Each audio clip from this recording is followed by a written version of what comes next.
Hello மக்களே, அனைவருக்கும் வணக்கம். இன்னைக்கான வீடியோவில் நம்ம என்ன பார்க்க போறோம்னா புளியஞ்செடி தான் நட போகிறோம். ஏன்னா வாழை மரத்தாண்ட நிறைய நெரிச்சு நெரிச்சு புளியஞ்செடி இருந்தது.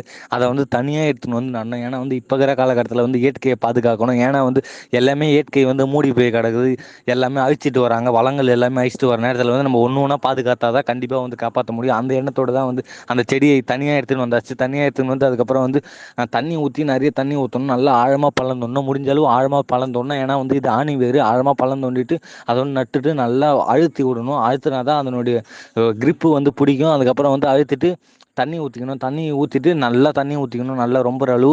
அதுக்கப்புறம் அதை காப்பாற்றணும். காப்பாற்றது தான் மிகப்பெரிய விஷயம். அந்த நாங்கள் என்ன பண்ணோன்னா நல்லா அழுத்தி விட்டுட்டு அதுக்கப்புறம் வேலியெல்லாம் அடைக்க ஆரம்பிச்சிட்டோம். வேலி அடைக்கத்தை பார்ட் 2ல் போடுறேன். இந்த வீடியோவுக்கு 10K வியூஸும் 1K லைக்கும் வந்ததுன்னா 100 செடிகள் நடலான்னு இருக்கேன். 100 மரங்கள் நடலான்னு இருக்கேன். உங்களோட சப்போர்ட் இருந்தால் கண்டிப்பாக நானும் பண்ணுவேன். உங்களோட சப்போர்ட் இருந்தால் கண்டிப்பாக நான் பண்ணி இது பண்ணுவேன்.